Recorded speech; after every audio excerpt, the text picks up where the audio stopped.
कुलकर्णी काका साधारण 70चे अराउंड 3 कोटीचा पोर्टफोलिओ कुलकर्णी काकांचा झालेला आहे. कुलकर्णी काकांच्या घरी गेल्यावरती मात्र मला एकदम आश्चर्य वाटलं. इलेक्ट्रिक बिल कमी यावं म्हणून जे लाईट लावलेले असतात तसे लाईट लावून ठेवलेले. पण माझ्या मनात विचारचक्र सुरू झालं की कुलकर्णी काकांना किमान आता तरी थोडेसे पैसे खर्च करून आनंदाने आयुष्य जगलं पाहिजे. आयुष्यभर अत्यंत काटकसरीने जगायचं आणि 40 कोटीचा पोर्टफोलिओ होता यांचा. पैसा ही दुधारी तलवार आहे. हे दुधारी शस्त्र चालवण्यासाठी आपल्याकडे विवेक असणं फार गरजेचं असतं. आमच्या गुंतवणूक क्षेत्रामध्ये ना मंथरा खूप आहे. तसं आपल्या पोर्टफोलिओला वनवासात पाठवू नका. Mutual fund investments are subject to market risks. Read all scheme-related documents carefully. Investors are requested to review the prospectus carefully and obtain expert professional advice with regard to specific legal, tax, and financial implications of the investment or participation in the scheme before investments. नमस्कार. पार्ल्यात कार्यक्रम घेताना मला फार आनंद होतोय. कारण का तर माझं पार्ले टिळक शाळेत माझं प्राथमिक शिक्षण झालं. नंतर पुढे आम्ही अलिबागमध्ये होतो आणि आता पुण्यामध्ये कार्यालय झालं. अलिबागमध्ये तर होतंच. आमचं गोरेगावला कार्यालय होतं. पण पार्ल्यामध्ये आमचे प्रतिसाद वाढत गेला. त्यामुळे पार्लेकरांनी इतकं बोलावणी यायला लागली की आम्ही आता झीशानमध्ये नवीन ऑफिस, झीशान हा जो प्रोजेक्ट आता झाला आहे, जिथे शान थिएटर, मी पण माझ्या आयुष्यातला पहिला सिनेमा शान थिएटरमध्ये बघितलेला. सो तिकडे जे बिझनेस कॉम्प्लेक्स झालं तिथे 7व्या मजल्यावरचं आमचं आता या 1 मेलाच कार्यालयाचं उद्घाटन झालं. आणि त्यानंतर हा पहिलाच पार्लेकरांसाठी कार्यक्रम घेतला आहे.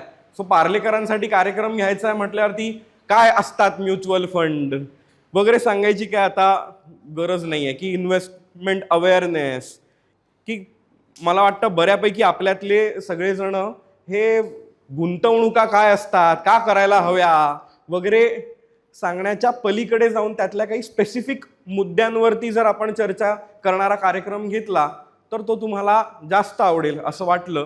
म्हणून आजच्या कार्यक्रमाचं आम्ही आयोजन SWP मास्टर क्लास असा विषय घेऊन घेतलेला आहे. सो गुंतवणुकांबद्दल चर्चा करत असताना मला प्रत्येक कार्यक्रमाची सुरुवात मला एखादी केस स्टडी किंवा गोष्ट सांगून करायला आवडते. तर तशीच आज मला आमचे कुलकर्णी काकांची गोष्ट सांगायची आहे. कुलकर्णी काका साधारण 70चे, माझ्या वडिलांच्याच वयाचे आहेत म्हणून त्यांना आम्ही काका म्हणतो. तर त्यांनी ज्या वेळेला नोकरीची नुकतीच सुरुवात केली, त्यांचं ग्रॅज्युएशन चालू होतं तरीसुद्धा 12वीच्या बेसिसवरती जशी नोकरी सुरू केली जाते तशा ह्याच्यामध्ये त्या पिढीत बरेच जण ग्रॅज्युएशन करत करत शिकायचे. तसं कुलकर्णी काकांनी पण शिक्षण आणि नोकरी अशी एकत्र सुरू केली होती. त्या दरम्यान त्यांना जाणवलं की पैसे वाचवले आणि पोस्टात जरी ठेवले तरी 12% व्याज मिळून जात होतं. त्याची गोडी कुलकर्णी काकांना लागली. पुढे त्यांना लक्षात आलं की PPFमध्ये वगैरे ठेवले अजून कर बचत देखील होते, FDचे दर देखील त्याला चांगले होते. जसं लक्षात आलं त्यांना म्युच्युअल फंडामध्ये गुंतवणुका करणं हा अधिक शहाणपणाचा मार्ग आहे. कुलकर्णी काकांनी म्युच्युअल फंडामध्ये देखील गुंतवणुका करायला सुरुवात केली. पुढे जसं जसं त्यांना जाणवलं की व्याजदर कमी कमी होत चाललेले आहेत, त्यांनी म्युच्युअल फंडामध्ये गुंतवणुका त्यांच्या जसे जसे FD मॅच्युअर होत जाईल तशी वाढवत पण नेली. त्या दरम्यान मुलांचं शिक्षण, प्रापंचिक जबाबदाऱ्या पार पाडत असताना कुलकर्णी काकांना एक छान सवय लागली होती. ती सवय त्यांच्यासाठी त्यावेळेला फार उपयुक्त होती. ती म्हणजे कुठली गोष्ट गरजेची वाटली, घ्यावीशी वाटली तर ते लगेच जाऊन घ्यायचे नाही. ते सगळा विचार करायचे, जरा थांबायचे आणि काही पैसे अजून वाचतायत का, अधिक स्वस्त काही गोष्ट मिळतीये का, अशा ह्याच्यातनं कुलकर्णी काकांनी अत्यंत काटकसरीने आयुष्य जगले आणि पोर्टफोलिओ मोठा करत गेले. आता मुलगा त्यांचा अमेरिकेत सेटल्ड आहे. अराउंड 3 कोटीचा पोर्टफोलिओ कुलकर्णी काकांचा झालेला आहे.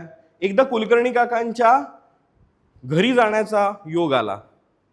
दरवेळेला तेच आमच्या कार्यालयात यायचे. यावेळेला म्हटलं आता आपण जाऊया.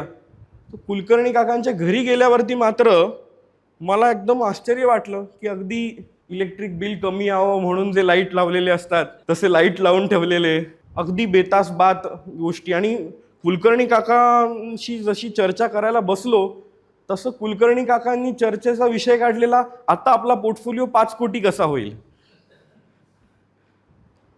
आता हा मुद्दा तर त्यांना मार्गदर्शन करणं तर माझं कर्मप्राप्त कर्म आहे, माझं ते करायलाच पाहिजे, ते तर मी केलं.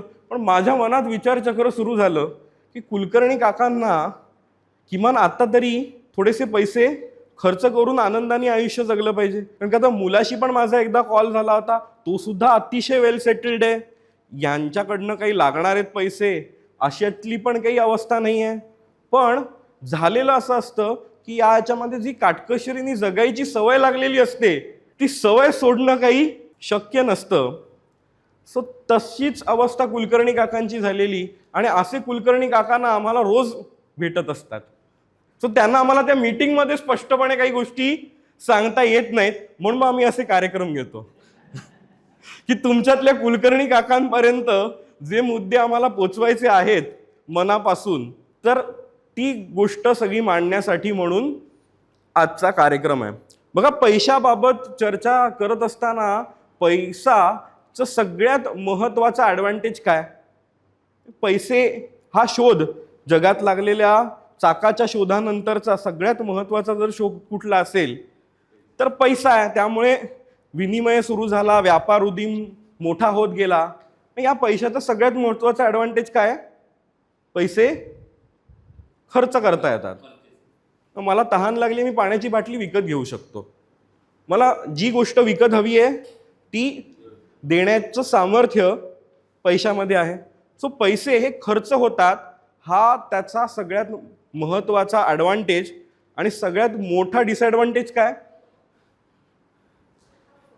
सेम, अगदी, की पैसे हे खर्च होऊ शकतात, हाच त्याचा मोठा डिसॲडव्हान्टेज देखील आहे.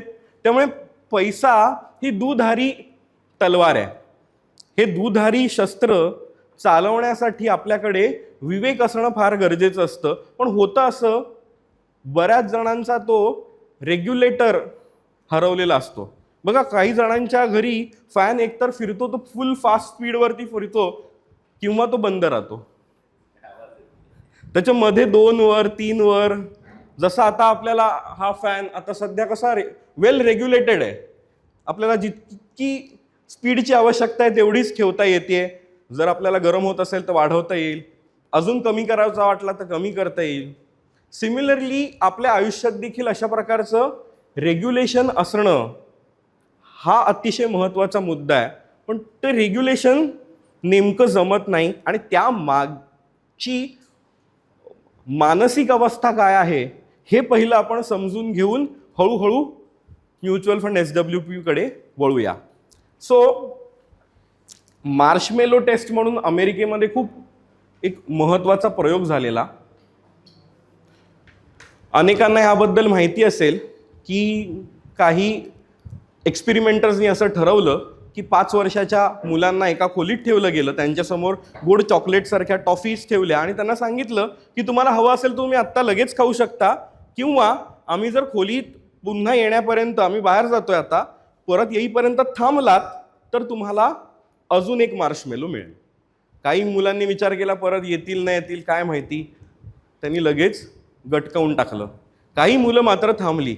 जी मुलं थांबली त्यांना दुसरं मार्शमेलो देखील मिळालं.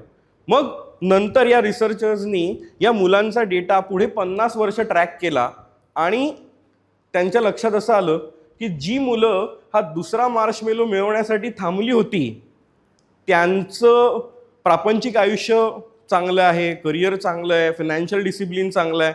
आणि ह्या अगदी विपरीत ज्यांच्यात ती अधीरता होती, ज्यांनी मार्शमेलो दुसरा मिळवण्याची प्रतीक्षा केली नाही, त्या अधीरतेपोटी त्यांनी मार्शमेलो गटकावला होता, त्या मुलांचं प्रापंचिक आयुष्यात डिवोर्सेसचं प्रमाण खूप होतं, आर्थिक शिस्त नव्हती, कर्जबाजारीपणा होता, करिअरमध्ये सक्सेस नव्हता. मग आता या सगळ्या गोष्टीला सांगण्याचं इथे उद्दिष्ट काय? तुम्ही तर सगळेजण प्रतीक्षा करायला हवी या सगळ्या गोष्टीमधनं आलेला आहात, म्हणून तर तिथे झालेलं आहे. पण जे मी म्हणालो ना रेग्युलेशन, ते रेग्युलेशन हरवल्यामुळे होतं कसं की गुंतवणुकींच्या बाबतीमध्ये हा मार्शमेलो टेस्ट अशी ऑपरेट होत राहते की ते एक्सपेरिमेंटर परत येऊन म्हणतात की आता समोर 2 आहेत ना मार्शमेलो, आता मी परत बाहेर जातोय.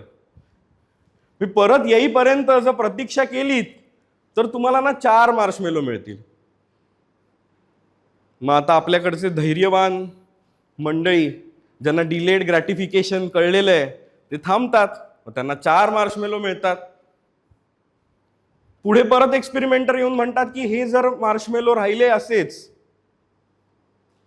तर तुम्हाला परत येताना जितके मार्शमेलो असतील त्याचे बरोबर परत दुप्पट 8 मार्शमेलो मिळतील. सो ह्यात आता मात्र एक्सपेरिमेंटर कधी 2 वर्षानंतर येत आहेत, कधी तर आता कोविड नंतरच्या काळात लगेच 2 वर्षानंतर मोठी रॅली येऊन गेली तर पुन्हा मोदीजी निवडून आल्यानंतर आपण प्रतीक्षा करतोय. एक्सपेरिमेंटर जे काय बाहेर गेलेत मार्शमेलो आणण्यासाठी ते काही परत येत नाही आहेत. सो त्यामध्ये प्रतीक्षा गुंतवणुकीच्या गणितामध्ये कधी 2-3 वर्षाची राहते तर कधी 5-7 वर्षाची राहते. पण प्रत्येक वेळेला ज्या वेळेला मोठी रॅली येते त्याला साधारण गुंतवणुका आपल्या होत्या त्याच्या दुप्पट होऊन जातात. हा आतापर्यंतचा आपला अनुभव आहे. पण त्या अनुभवाने होतंय काय आपलं की आपण कुलकर्णी काकांसारखे असे पैशाचा आपला पोर्टफोलिओ मोठा मोठा होत असलेला फक्त पाहत राहतोय. त्यामुळे होतंय असं की अनेकांच्याकडे त्यांना किती पैसे आयुष्यात लागणार आहेत, मला कुठले पैसे हे माझ्या पुढच्या पिढीलाच देऊन टाकायचे आहेत, कुठले पैसे हे मला हे डोनेट करायची इच्छा आहे, काही सामाजिक संस्थांना द्यायची इच्छा आहे, या सगळ्याबाबत नीट क्लॅरिटीनी मांडणी केली नसेल तर वाटत काय राहतं हे सगळेचे सगळे पैसे माझे आहेत आणि मला कधीही लागू शकतात. आणि त्यामधनं अधिक एन्झायटीमधलं जगणं वाटायला येतं. आणि हळूहळू नकळतपणे होऊन गोष्ट अशी जाते की त्या पैशावर आपला ताबा आहे की त्या पोर्टफोलिओच्या आकड्यावर त्या साधन संपत्तीनी आपल्याला ताब्यात घेतलेलं आहे हे लक्षात येत नाही. आणि एक नवीन कन्सेप्ट निर्माण झाली आहे, that is rich dead body. Rich dead body आयुष्यभर अत्यंत काटकसरीने जगायचं आणि 40 कोटीचा पोर्टफोलिओ होता यांचा. पैसे ही गोष्ट कधी ना कधी खर्च होणार आहे. त्यामुळे इधर ती आपण खर्च करावी, त्याचा नीट निर्णय घ्यावा, किंवा एक ना एक दिवस अशी पिढी येणार आहे जी तुम्ही विचार पण करू शकत नव्हतात त्या वेगाने ते पैसे खर्च करणार आहे. पण पैसे ही गोष्ट खर्च होणार नक्की आहे. सो आता तुम्ही कमवताय, तुम्ही त्याचे मालक आहात.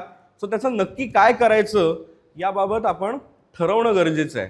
आता SWP ही गोष्ट समजून घेण्यापूर्वी मला वाटतं ही संकल्पना नीट कळणं गरजेचं आहे. गुंतवणुकीमध्ये तुम्ही सगळेजण सीझन्ड इन्व्हेस्टर आहात, पण मुळात आपण मोस्ट ऑफ लोक हे पैसे कमावण्याच्या भागातनं आलेलो असतो, आपल्या नोकरीतनं, व्यवसायातनं. ज्याला आपण पैसे, नोकरी मी केली, मी जर महिनाभर गेलो तर मला ठरलेला पगार मिळणार आहे, मी जर सुट्ट्या भरपूर घेतल्या तर माझा पगार कापला जाईल. हे मी पैसे कमवण्याच्या जगातनं ज्यावेळेला आलेलो असतो त्यावेळेला माझ्या मनामध्ये हा एक समज निर्माण होत जातो. आणि त्यातनं मला वाटत काय जातं की या जगात पैसे हे लिमिटेड आहेत, पैसे ठरलेत एवढेच आहेत, ते आज माझ्या हातात आहेत, उद्या दुसऱ्याच्या हातात आहेत. पण पैसे निर्माण करण्याच्या जगामध्ये जर आपण विचार करायला लागलो तर एक गोष्ट कळलेली असते की पैसे ही सतत जशा प्रकारे क्रयशक्ती मोठी होत जाते तसे निर्माण होत जात असतात. आणि त्या निर्मितीवरती अधिकार कोणाचा ह्यावरती अनेक गोष्टी डिपेंड करत असतात. म्हणून मी एका बाजूला शिकार दाखवली आहे. माणसाचं या पृथ्वीतलावरचं अस्तित्व हे साधारण 2 लाख वर्षाचं आहे. या 2 लाख आणि माणूस हा या पृथ्वीवरचा सगळ्यात नवीन प्राणी आहे. सो या 2 लाख वर्षामध्ये 1,90,000 वर्ष माणूस शिकार बिकार करतोय, जंगलामध्येच होता. गेल्या 10,000 वर्षामध्ये तो पशुपालनाकडे वळला, त्यालाच लक्षात आलं की हे शिकार करण्याऐवजी हेच पशु प्रजनन करतात, त्यांनाच पाळूया, शेती करूया, कंदमुळं कुठे गोळा करायची. या अवस्थेमधनं जे ट्रान्झिशन झालं, त्या ट्रान्झिशन नंतर गेल्या 10,000 वर्षात राज्य निर्माण झाली, व्यापार उदीम मोठा होत गेला, युद्ध घडली. पण हा सगळ्या गोष्टी या साधारण 10,000 वर्षातल्या आहेत. पण 1,90,000 वर्षच्या ज्या स्मृती आहेत, त्या ज्या आपल्या जीन्समध्ये उमटल्या गेलेल्या प्रेरणा आहेत, त्या या जंगलातल्या आहेत. आणि जंगलामध्ये लॉंग टर्म असतो का हो? एकतर मी शिकार होईन, नाही तर मी शिकार करीन. So there is no long term. So त्यामुळे आपल्या 95% मेंदूला इनहेरंटली लॉंग टर्म ही गोष्ट माहीत नाही, आतून पटत नाही. त्यामुळे आपल्याला वाटत काय असतं, आपण पॅटर्न शोधत असतो. आणि तो पॅटर्न आपल्याला एकदा कळला की आपण म्हणतो येस, मला कळलेलं आहे, की त्या पॅटर्नमुळे माझं जगणं, माझं अस्तित्व शक्य होतं. त्यामुळे शेअर बाजाराचा पॅटर्न, गुंतवणुकीचा पॅटर्न, आपण एक पॅटर्न ठरवतो की 12-14% मिळतात. हा बाबा, मी 10-15 वर्ष करतोय म्युच्युअल फंडमध्ये गुंतवणुका, 12% तरी मिळतात. पण हे 12% आले का होते? येत्या हा काळात पण हे 12% मिळतील का? की जर आपण 15-16% म्हणत असू, ते 15-16% आले कुठून? जी आत्तापर्यंत घडत गेलं तेच घडत जाईल का? जसं सोन्याचा भाव वाढत गेला, म्हणजे आपल्याला वाटलं आता आपण पॅटर्न सिकिंग बिहेवियरनी मोस्ट ऑफ लोकांना वाटलं आता सोनं वाढतच जाणार. पण तसंच होत जातं का? कुठलीही लक्ष्मी देवता घ्या, मग ती सोनं असेल, रिअल इस्टेट असेल, चांदी असेल, शेअर बाजार असेल किंवा कर्ज रोखे असतील, कुठल्याही स्वरूपातलं ॲसेट, लक्ष्मी देवता ही चंचल आहे. त्यावरती जोपर्यंत सरस्वतीचं नियंत्रण येत नाही, तोपर्यंत तिला स्थिर करता येत नाही.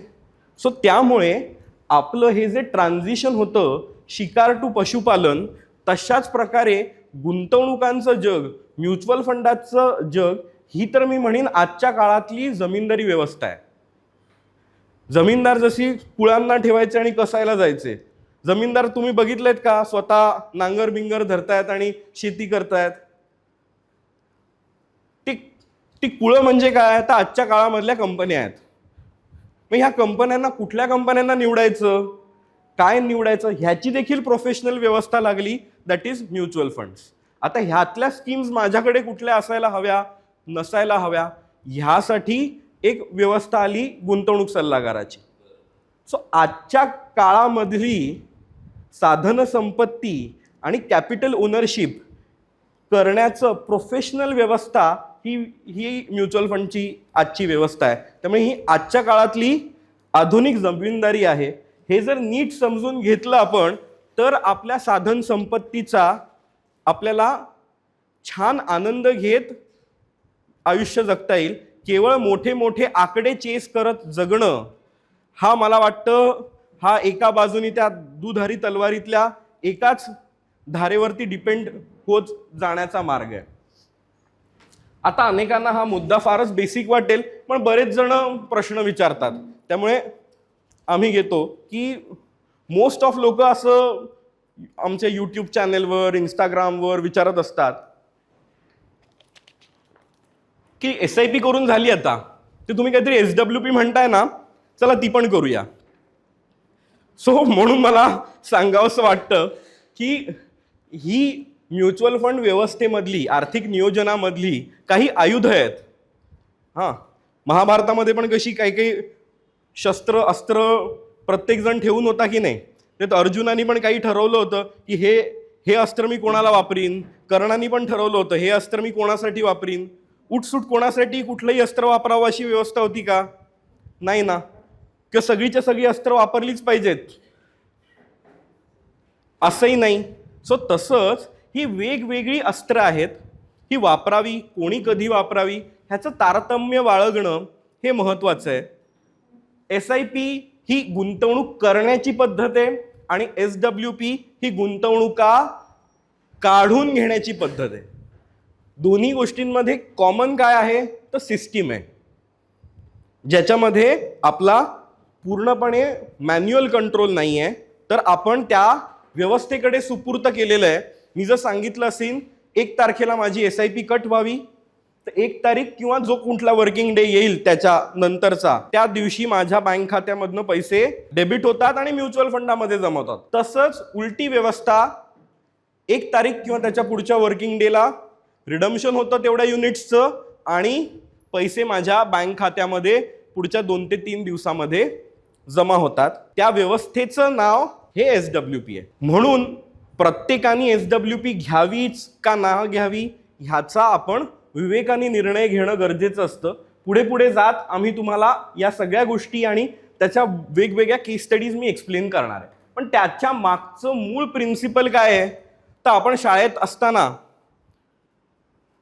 हे गणित शिकलो होतो की टाकी भरण्याचा वेग काय आणि टाकी रिकामी होण्याचा वेग काय.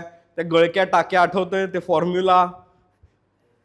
सो ती जी व्यवस्था आहे तीच व्यवस्था SWP मध्ये देखील कामी येते. म्हणजे मी काय करतो, मी त्याच मार्शमेलो टेस्टकडे परत वळतो आणि एक साइजेबल मार्शमेलो समजा तयार झाले, समजा माझ्याकडे 8 मार्शमेलो तयार झालेत, तेव्हा तरी मी त्या एक्सपेरिमेंटरला सांगतो की तू परत येईपर्यंत ना मी ह्यातले 2 मार्शमेलो खाऊ शकतो. हे 6 बाजूला ठेवलेत, या 6 वरती तू जेव्हा केव्हा ये त्यावेळेला मला दुप्पट दिलंस तरी चालेल, पण ह्यातले 2 मार्शमेलो मी आता तू येईपर्यंत खाणार आहे. त्यावरती मला दुप्पट नाही मिळाले तरी चालणार आहेत. ह्याचं मार्किंग करणं हा त्याचा पाया आहे. मग पुढे जाऊन हे 2 मार्शमेलो मी खाल्ले, 6चे मला 12 मिळतात. मग आता 12 मार्शमेलो मिळाल्यावरती मी ठरवतो की आता मी 3 मार्शमेलो खाणार आहे. हे 9 बाजूला ठेवलेत, 9चे 18 होऊ दे. मग हे 18 झाल्यावरती मी ठरवतो की आता मी 4 मार्शमेलो खाणार आहे. लक्षात येते काय SWP ची व्यवस्था आहे. आणि जोपर्यंत मी पाणी काढून घेण्याचा वेग हा भरण्याच्या वेगापेक्षा कमी ठेवतोय तोपर्यंत टाकी, जर ह्याच्या मी उलट केलं तर काय होईल, भसाभस जर. आणि एक्झॅक्टली नीट SWP ही गोष्ट समजून न घेतल्यामुळे होतंय आज काय, भसाभस ती टाकीच रिकामी होत चालली आहे. कारण का तर लोकांनी एक पॅटर्न सिकिंग बिहेवियरनी ठरवलेलं 12% तर मिळतात. सो सहज 1% SWP घेतली आणि गेल्या 2 वर्षामध्ये मार्केटमध्ये काय झालं हे मला तुम्हाला वेगळं एक्सप्लेन करण्याची आवश्यकता नाही. म्हणजे पोर्टफोलिओ मार्केटमुळे सुद्धा 15 ते 18% खालती गेला आणि मधल्या काळामध्ये 12% जर मी काढून घेतले असतील तर 24% मी सुद्धा डॅमेज दिलाय.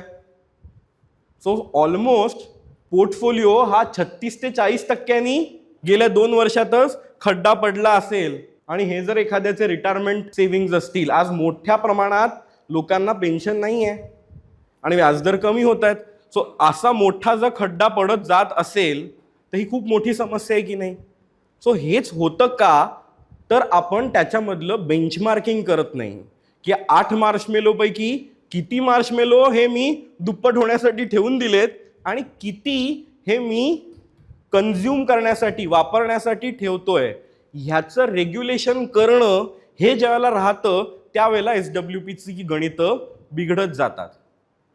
म्हणून SWP हे जे शस्त्र आहे हे वापरण्याचे काही नीतिमूल्य आहेत, ती समजून न घेता जर आपण कुठल्याही फंडावरती सरसकट SWP लावून टाकली तर होईल काय, आपला पोर्टफोलिओ धुतला जाण्याची शक्यता जास्त आहे. Because equity market investment is not a linear growth. ती एकाच दिशेने वर्ष उजाडलं 14%, वर्ष उजाडलं 12%, असे होते का, नाही. ती वर्ष उजाडलं -10%, पुढचं वर्ष उजाडलं +30%, त्याचं पुढचं वर्ष उजाडलं 5%, चौथं वर्ष उजाडलं -30%, 6वं वर्ष उजाडलं 60% वाढलं.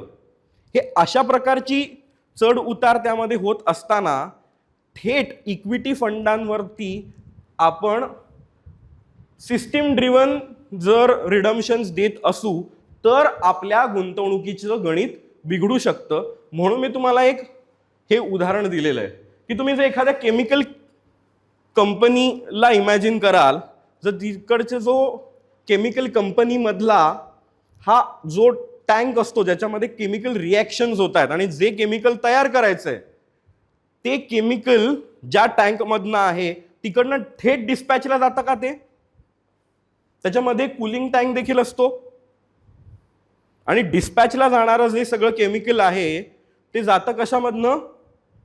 कूलिंग टँकमधनं जातं. थेट हॉट टँकमधनं डिस्पॅच होत नाही.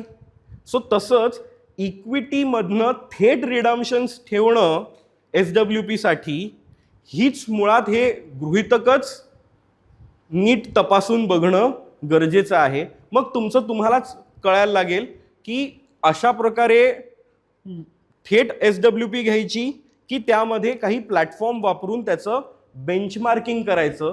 तर त्यासाठी म्हणून हे मी उदाहरण वापरलं.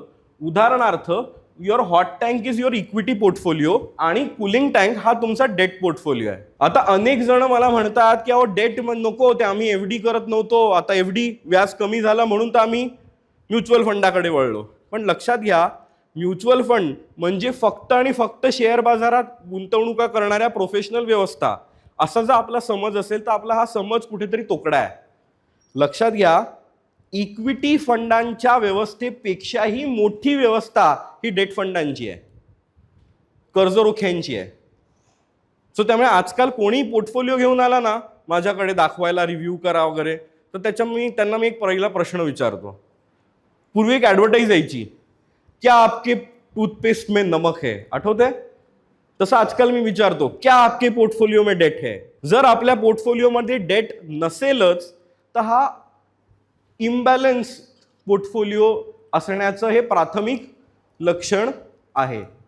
लक्षात घ्या, जर मला SWP घ्यायची असेल तर किमान माझी 2 ते 3 वर्षाची SWP जाईल इतकी रक्कमा तरी माझ्या डेट पोर्टफोलिओत असल्या पाहिजेत. आणि ज्या वेळेला मी डेट म्हणतोय त्याला भारत हा विकसित देश आहे का? आपण कोण आहोत?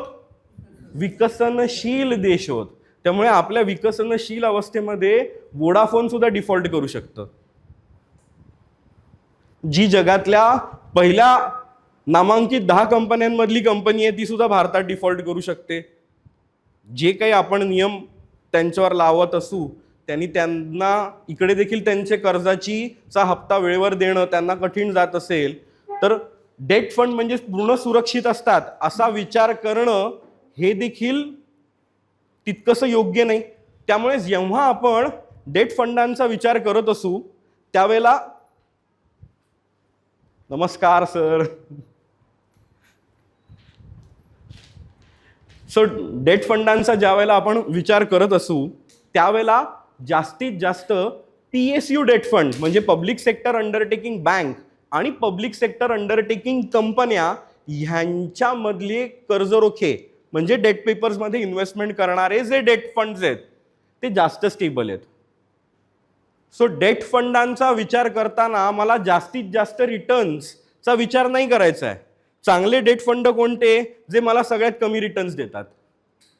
सो डेट फंड्स हे मी रिटर्न मिळवण्यासाठी गुंतवणुका करतच नसलेला माझ्या पोर्टफोलिओमधला भाग असला पाहिजे. पण माझं होतं उलटं की मी माझे सगळेच्या सगळेच मार्शमेलो ठरवतो दुप्पट होण्यासाठी. त्याचं डीमार्किंग जर केलं गेलेलं नसेल तर काय होईल, तर अनेकांचा पोर्टफोलिओ थेट SWP केल्यामुळे जसा धुतला जातोय तो होतोय. म्हणून इकडे 2 ते 3 वर्षाच्या SWP इतकी गोष्ट जर आपण डेट फंडांमध्ये ठेवली आणि डेट फंडांमधनं SWP दिली असेल तर पुढचे 2 ते 3 वर्ष सुरळीतपणे तुम्हाला दर महिन्याला ठरलेली रक्कम मिळत राहते आणि तुमचं इक्विटी पोर्टफोलिओ मधलं जे हॉट टँक आहे त्या हॉट टँक मधलं कंपाऊंडिंग अजिबात डिस्टर्ब होत नाही. सो त्यामधनं पैसे कधी काढायचे ह्यावरती मला मॅन्युअल कंट्रोलच हवा आहे. जरी SWP ही सिस्टीम ड्रिव्हन असली तरी सुद्धा त्याला इफेक्टिव्हली वापरण्यासाठी आपल्याला जो इक्विटी पोर्टफोलिओ आहे त्यावरचा मॅन्युअल कंट्रोल महत्त्वाचा असतो. ज्या वेळेला PE व्हॅल्युएशन 23, 24, 25च्या पल्ल्याड असतं तो काळ हा इक्विटीमधनं पैसे काढून डेट फंडांमध्ये कूलिंग टँकमध्ये ठेवण्यासाठी योग्य काळ मानला जातो. सो पोर्टफोलिओ मॉनिटर करणं, त्याचं टेम्परेचर तपासणं आणि पुढच्या 3, 4, 5 वर्षात कधीतरी आपल्याला पी व्हॅल्युएशन 23-24च्या पल्ल्याड दिसतात. ते ज्यावेळेला दिसत असतील त्यावेळेला हळूहळू पोर्टफोलिओमधनं पैसे कूलिंग टँकमध्ये जमा करणं आणि अगदी युफोरिया मार्केटमध्ये वाढतोय 27, 28, 29चा पीई वगैरे झालाय, सिस्टमॅटिकली आपण थोडे थोडे पैसे 5-5% का होईना कूलिंग टँकमध्ये जमा करत जाणं हे महत्वाचं असतं. जरी तुमची 3 वर्षाची SWP जाईल, इतक्या रकमा जरी तुमच्याकडे जमल्या तरी सुद्धा इक्विटीमधनं पोर्टफोलिओ त्या काळामध्ये आपल्याला कूलिंग टँकमध्ये जमा करायचा आहे. कारण कधी ना कधी पुढच्या 5-7 वर्षात आता 18-19च्या पीई व्हॅल्युएशन वरती जसं आता मार्केट दिसतंय तशी वेळ, कधी ना कधी संधी, ही पेरणीचा हंगाम हा 5-7 वर्षात येत असतो. ह्या 5-7 वर्षात कधीतरी हा पेरणीचा हंगाम येईल, त्यासाठी मी बियाणं जमा करत ठेवण्याची व्यवस्था माझ्याकडे आहे का, हे देखील गुंतवणूक नियोजनामधलं अतिशय महत्वाचा भाग आहे. पण आपण गुंतवणूक नियोजनाला काय ठरवलंय की काही करायचं नाही, नुसतं पोर्टफोलिओला काही करू नका, पोर्टफोलिओ तसाच ठेवा. लक्षात घ्या, जग इतक्या वेगाने बदलतंय. डॉक्टर बर्वे सर आले, आम्ही त्यांच्याबरोबर बदलांचं मानसशास्त्र म्हणून एक 3 महिन्याचा कोर्स घेतला होता. हे जग सतत बदलतंय आणि आत्ताच्या काळात तर AI आणि या सगळ्या गोष्टींनी हा बदलांचा वेग इतका वाढलेला आहे की जी तुमची पूर्वीपर्यंत पासूनची गृहीतकं होती की हे म्हणजे असंच होत जातं, रिअल इस्टेट म्हणजे फ्लॅट घेतला की भाव वाढतोच, ही सगळी गृहीतकं येत्या काळात खोटी ठरू शकतात. असा काळ यायला लागलाय. हे तुमच्या आजूबाजूच्या परिस्थितीवरनं जर तुम्ही पाहाल तर तुम्हाला लक्षात येईल. सो जी गृहीतकं म्हणून आपण म्हणत होतो ती तपासून बघण्याचा काळ हा आहे आणि बदलांना तयार राहण्याचा हा काळ आहे.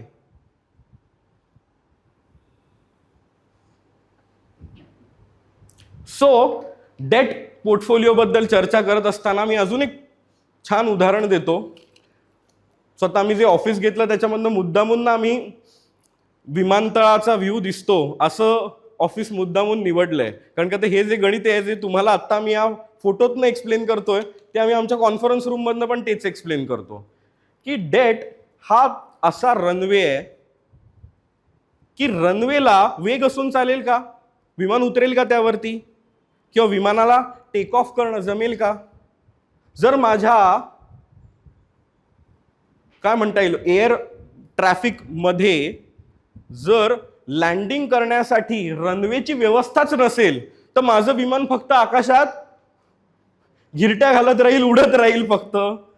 असंच आपल्या पोर्टफोलिओची देखील अवस्था बऱ्याच वेळेला होत असते. आपल्या पोर्टफोलिओमध्ये हा रनवेचा डेट पोर्टफोलिओ असणं हे आवश्यक आहे. मग कोणाच्या पोर्टफोलिओमध्ये हा 10% पुरेसा आहे तर कोणाच्या पोर्टफोलिओमध्ये हा 40-50% नेणं देखील महत्वाचं असू शकतं.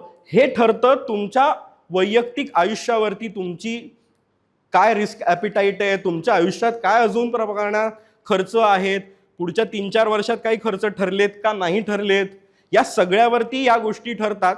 पण डेट पोर्टफोलिओच माझ्याकडे नाही, मी फक्त जी काही पैसे सेव्ह करतो ते फक्त रिटर्न ऑन इन्व्हेस्टमेंट भरपूर मिळवण्यासाठीच, हे गृहीतक मात्र चुकीचं ठरू शकतं. हे आपल्याला समजून घेणं गरजेचं आहे. सो म्हणून जर आपण SWP कडे पाहत असू तर SWP हे आपल्या गुंतवणुकीचं अक्षय पात्र होऊ शकतं.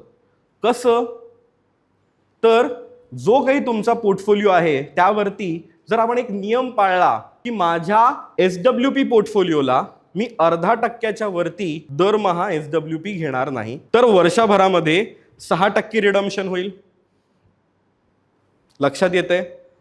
आणि हे 6% रिडम्शन म्हणजे त्याच्या 3 वर्ष म्हणजे 18% तरी मी डेटमध्येच ठेवलेत, 18 ते 20%. पुढचे अजून 10 ते 15% मी हायब्रिड सेक्टरमध्ये ठेवून दिलेले आहेत की जर 3 वर्ष देखील मार्केट वाईट परिस्थितीत राहिलं तर मला काहीतरी पुढे एक बफर असायला हवा पुढच्या अजून 1-2 वर्षांसाठीचा.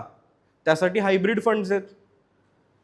आणि त्या पल्ल्याड ज्या काही गोष्टी आहेत तो माझा केमिकल टँक आहे, तो माझा हॉट टँक आहे, दॅट इज कंपाऊंडिंग. जर त्यामध्ये कंपाऊंडिंग होत असेल आणि पी व्हॅल्युएशन वाढत असेल तर त्याला मी टँक ए, टँक बी, टँक 3 कशात ठेवायचं ह्याचा विचार करून SWP करणं हा विवेकी मार्ग आहे, हा आर्थिक शिस्तीचा मार्ग आहे. आणि ह्यात आपण 0.5% गणित मांडलं म्हणजे आपल्याकडे 1 कोटीचा पोर्टफोलिओ हा आपण SWP साठी राखून ठेवला. आता सगळ्यात महत्वाचा मुद्दा म्हणजे माझ्याकडे असलेल्या टोटल पोर्टफोलिओला SWP साठी वापरायचं नाहीये. माझ्याकडे असलेल्या पोर्टफोलिओला पहिलं मी नाव दिलं पाहिजे की हा माझ्या मुलांच्या शिक्षणासाठी किंवा लग्नासाठी असलेला पोर्टफोलिओ आहे, हे माझं लाईफस्टाईल बास्केट आहे की मला कधी फिरायला हिंडायला वाटलं तर मी ह्यातनं काढून घेतो, मला कधी रिनोव्हेशनसाठी लाईफस्टाईल एक्सपेन्सेससाठी पैसे हवेत तर मी त्याच्यातनं काढून घेतो. मग माझं हे फक्त SWP साठीचं बास्केट आहे. से फॉर एक्झाम्पल हे माझं पेन्शन देणारं एक अक्षय पात्र आहे, ते जर समजा 1 कोटीचं असेल आणि त्यातनं मी 0.5% म्हणजे 50,000 रुपये दर महिना काढत असीन तर काय होईल, मी वर्षभरात 6 लाख काढून घेईन. पण ऑन अन ॲव्हरेज अशा पद्धतीने पोर्टफोलिओ नीट चालवल्यावरती 14 ते 15% रिटर्न ऑन इन्व्हेस्टमेंट मिळणं देखील शक्य असतं इन अ लॉंग रन. कारण आपण इक्विटी कंपोनंट मधला पोर्टफोलिओ जो आहे त्याचं कंपाऊंडिंग सहज सिस्टीम ड्रिव्हन त्याच्यामधनं रिडम्शन होऊ देत नाही. आणि ज्या ज्या वेळेला पुन्हा त्याच्यात पेरणीची संधी मिळते त्यावेळेला पुन्हा त्यात पेरणी देखील होत असते. त्यामुळे जर पोर्टफोलिओ माझा 14 ते 15% वाढतोय आणि 6% वर्षभरात मी कंझ्युम करतोय तर माझा पोर्टफोलिओ 8 ते 9% वाढता राहील. आणि जेव्हा हा माझा 1 कोटीचा पोर्टफोलिओ 1,20,00,000चा होईल, मी 1,20,00,000चे 0.5% घेऊ शकीन. म्हणजे आता मी 50,000च्या ऐवजी 60,000 घेऊ शकतोय. पुढे हाच पोर्टफोलिओ जसा जसा वाढत जाईल, जेव्हा केव्हा हा पोर्टफोलिओ 2 कोटीचा होईल त्यावेळेला मी हीच SWP 1,00,000ची घेऊ शकीन. अशा प्रकारे हे गुंतवणुकीचं अक्षय पात्र आपल्याकडे निर्माण करू शकतो आणि अशा गोष्टींवरती खर्च करणं सुरू करू शकतो जेणेकरून आपले कुलकर्णी काका होणार नाहीत. कारण का कुलकर्णी काकांचा समज सगळ्यात मोठा महत्वाचा काय होता की कोणीतरी पैसे तर वाचवले पाहिजेत. माझा मुलगा सुद्धा देधूम अमेरिकेत खर्च करतोय, मला तर पैसे साठवण्याची सवय लागलेली आहे, मग माझा 3 कोटीचा पोर्टफोलिओ 5 कोटीचा कसा होईल. मग 5 कोटीचा झाल्यावरती ते मला म्हणणार आहे तो 8 कोटीचा कसा होईल. कारण का आता तो 1 कोटीचा होण्यासाठी सुद्धा ते तेवढेच एक्साइटेड होते, पण ते 1 कोटीचा होऊन 3 कोटीचा झाल्यावरती पण समाधानी राहिले का नाही, ते 5 कोटीचा पोर्टफोलिओ चेस करत राहिले. पण या मधल्या काळात एखादा तरी मार्शमेलो खाण्याची सवय ही कुलकर्णी काकांना लागलीच नाही. ती कुलकर्णी काकांना या आपल्याला अक्षय पात्रातनं थोडे थोडे मार्शमेलो देण्याची देखील सवय करायची आहे, सो दॅट जे खर्च सहजता त्यांनी केले नसते अशा खर्चांना एक पाठबळ देणारी व्यवस्था यात लागावी. सो SWPचा वापर कुठे करावा आणि कुठे करू नये या मुद्द्याकडे आता आपण वळूया आणि काही केस स्टडीज पाहूया आणि त्याच्यातनं इनोव्हेटिव्ह वेनी आपण कशा प्रकारे फायनान्शियल प्लॅनिंग करून हे अस्त्र वापरू शकतो. तर कर्ज परतफेड म्हणजे कर्जाचं नियोजन आणि SWP हे देखील एक सुंदर प्रकारे व्यवस्था चालू शकणारा एक फायनान्शियल प्लॅनिंग मधलं टूल आहे. आता मोस्ट ऑफ लोकांना कर्ज छे नको बाबा हाच अप्रोच असतो. आमच्याकडे पैसे आहेत मग कर्ज कशाला.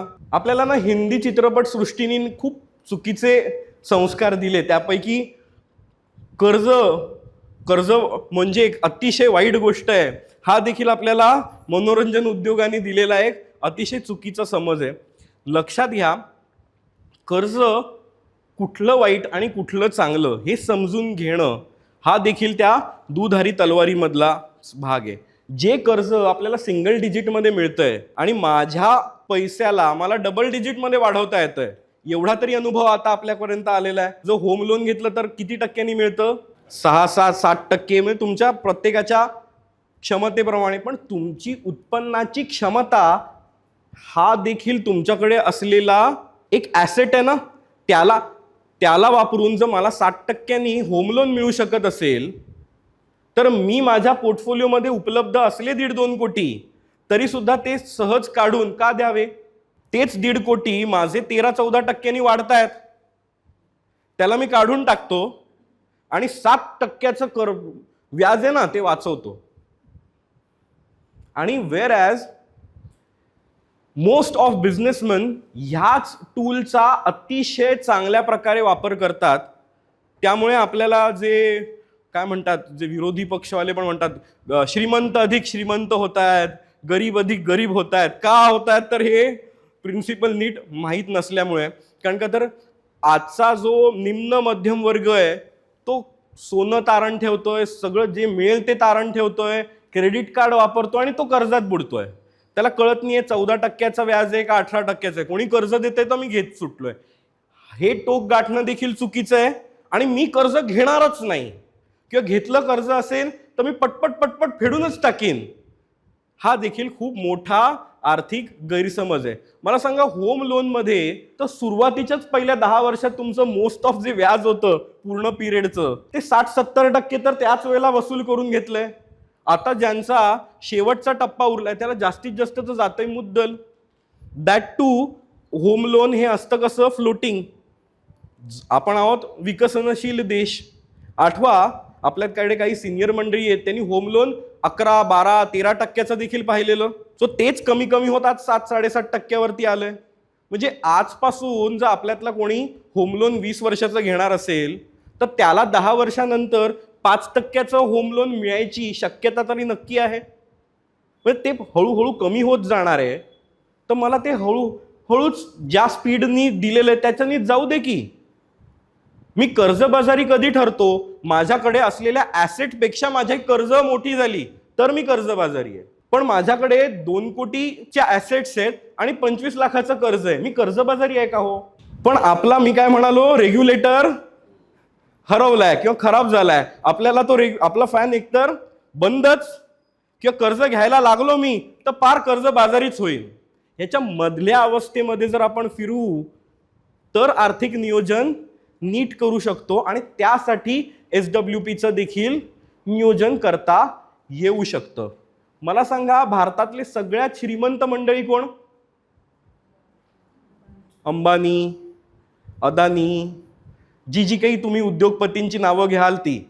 आता मला परत एक प्रश्न पडलाय की भारतातले सगळ्यात जास्त कर्ज घेतलेली मंडळी कोण?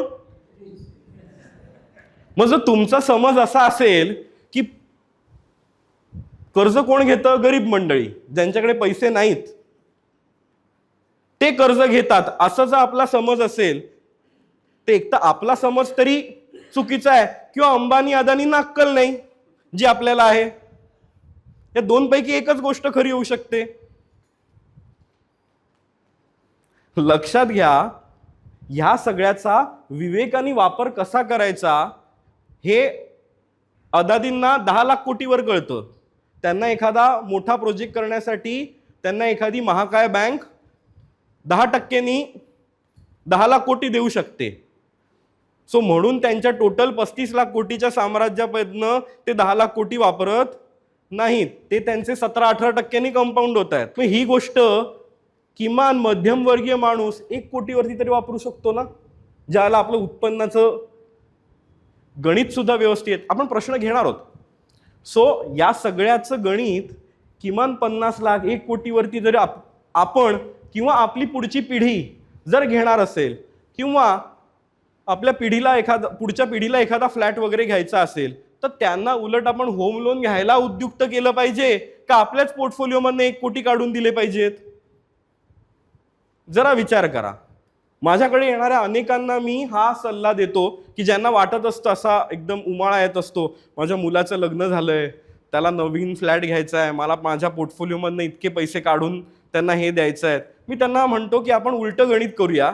त्याला जेव्हा केव्हा आर्थिक अडचण वाटेल त्यावेळेला किंवा सुरुवातीच्या टप्प्यात, म्हणजे ज्या वेळेला एखादं लहान बालक सायकल चालवायला शिकतं त्याला सपोर्टर लागतो की नाही? पण एकदा सायकल चांगली जमली की मग सपोर्टरची गरज आहे का? सो ज्या वेळेला तुमच्या मुलाचं उत्पन्न तेवढा मोठा EMI झेपण्या इतकं नसेल, तर त्या काळामध्ये आपण असं देऊ शकतो की ओके बाळा 1,20,000चा EMI येतोय ना, तू किती देऊ शकतो? 50,000. ओके 70,000 मी देईन. आणि तो 70,000 घेण्यासाठी माझ्या पोर्टफोलिओमधनं मी SWP वापरू शकतो. थेट काढून 1 कोटी देणं सोपं आहे का दर महिन्याला अशा प्रकारे SWPनी 70,000 देणं? जसा जसा मुलगा ती सायकल चालवायला शिकतो, त्याचं उत्पन्न वाढतं, तो एक दिवस तुम्हाला सांगणार आहे की बाबा या आता 70,000ची पण मला आवश्यकता नाही, या सपोर्टरची गरज नाही, माझं उत्पन्न वाढलंय, हा पूर्ण EMI मी आता देऊ शकतो. आपलं काम हे आपल्या पुढच्या पिढीच्या पंखामध्ये बळ भरणं आहे की त्या पंखातलंच बळ काढून घेणं आहे? जस्ट आपल्याकडे वित्तीय रिसोर्सेस आहेत म्हणून ह्याचा पण आपण नीट तारतम्य बाळगून विचार केला पाहिजे. सो ह्याचं मी एक कार लोन बाबतचं उदाहरण दिलेलं आहे की समजा एखाद्याला 15-1 लाखाची गाडी घ्यायची आहे आणि 9% त्याला जर इंटरेस्ट लागू होणार आहे, तर साधारण 24,000चा EMI येऊ शकतो. आता इकडे आपण 0.5% गणिताचं व्हायोलेशन करतोय, पण हे योग्य आर्थिक सल्लागाराच्या मदतीने करण्याची गोष्ट आहे. ह्याचं जर एक गृहीतक म्हणून जर आपण ह्याकडे बघितलं तर लक्षात येईल तुम्हाला की ह्याच थेट पोर्टफोलिओमधनं 15 लाख काढून टाकण्याऐवजी जर पोर्टफोलिओमधनं EMI इतकी रक्कम SWP म्हणून जरी घेतली तर शेवटी काही तुमचे 15 लाख पूर्ण राहत नाहीत, पण शेवटी बॅलन्स 7,84,000 राहतात 7 वर्षानंतर. आणि 15 लाखाची जी गाडी घेतली होती ती 7 वर्षानंतर ती पण 5-7 लाखाची राहील. पण हे गणित आपण काय करतो, हे घ्या 15 लाख, ही द्या गाडी. ह्याऐवजी SWP या अस्त्राचा वापर करून मला EMIच नको आहे ना, मला EMIचं टेन्शन नको आहे, मग 5 तारखेला EMI जाणार आहे, 2 तारखेला SWP येणार आहे. काय 24,134 रुपये, 25,000ची SWP येईल 2 तारखेला, 5 तारखेला जाईल. मला काही चिंता आहे का? पण काय होतं माहिती आहे का, आपण स्वतः कष्ट खूप करतो, पण आपल्या ॲसेट्सना, आपल्या फायनान्शियल ॲसेट्समध्ये ना आपण असा जीव सांभाळून ठेवतो, आपला इमोशन. त्याला कष्ट नको. व्हेरॅज जी मंडळी मध्यम वर्गातनं उच्च मध्यम वर्गात, उच्च मध्यम वर्गातनं उच्च वर्गात जात आहेत, ती मंडळी स्वतः कष्ट नाही करत, ती आपल्या ॲसेट्सना कष्ट करायला लावतात.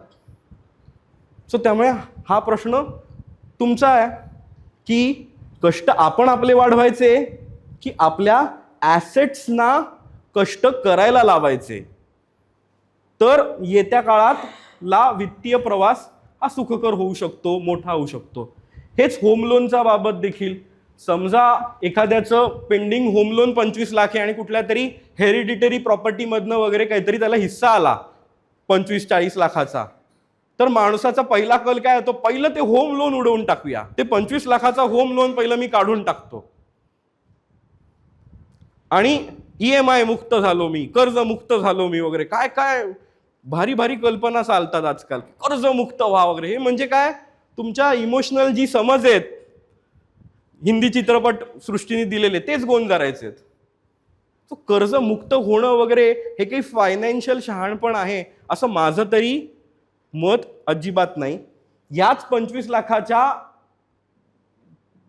रकमेला तुम्ही SWP साठी वापरा आणि EMIच नको आहे ना तुम्हाला, मग EMI इतकी रक्कमेची SWP जरी घेतली तरी सरते शेवटी आपल्याकडे काही बॅलन्स राहील. बिकॉज होम लोन चाललंय 60% आणि तुमचा पोर्टफोलिओ 14-15% वाढू शकतो. या मधला जो वेग आहे त्या वेगाने ज्या रिटर्न ऑन इन्व्हेस्टमेंट्स तयार होतात त्यातनं हा वेल्थ क्रिएट होते. पण ही वेल्थ क्रिएट करण्याची जी शिडी आहे ना, तीच आपण आपल्या मानसिक गैरसमजांमुळे पहिली लाथाडून मोकळी करतो की मी कर्ज पहिलं कसं फेडून टाकलं. आणि त्याच्या अनेक जण मला शौर्य कथा पण ऐकवतात. म्हणून मी सांगितलं मी असे कार्यक्रम का घेतो, मला ते मीटिंगमध्ये सांगता येत नाहीत. सो त्यात ज्या ज्या गोष्टी मला प्रत्यक्ष क्लायंटना सांगता येत नाहीत त्यासाठी मी असे कार्यक्रम घेतो, व्हिडिओ करतो आणि त्यातनं सांगत असतो की हे काही शौर्य कथा नाही आहे, तुम्हीच तुमची वेल्थ क्रिएशनची जर्नी डिस्टर्ब करताय. ह्याला आपल्याला सुनियोजित पद्धतीने वापरता येते. आता अनेकांना अनियमित उत्पन्न असतं, म्हणजे काही रिअल इस्टेटचे ब्रोकर असतात, काही जण हे लेखक आहेत, काही कलाकार आहेत, अभिनय वगैरे करतायत. सो त्यांना कधीतरी पेमेंट्स येतात, म्हणजे 4 महिन्यातनं मला आलं पेमेंट, पण एकदम मोठं पेमेंट काहीतरी येतं. पुढचे 2-3 महिने मला काम मिळेल की नाही माहीत नाही. अनेकांचं असं असतं, पावसाळ्यात काम मिळेल की नाही माहिती नाही, आमचा स्लॅक सीझन असतो.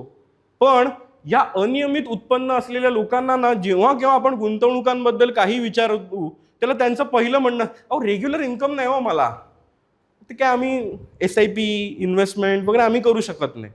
पण त्यावरती आम्ही परत हा एक तोडगा काढलाय की SWPनी देखील त्यांचं नियमन करता येऊ शकतं आणि त्यांना उत्पन्न जरी इरेग्युलर असलं तरी आयुष्य हे आर्थिक आयुष्य रेग्युलराईज करता येण्यासाठी SWP हे टूल वापरता येतं.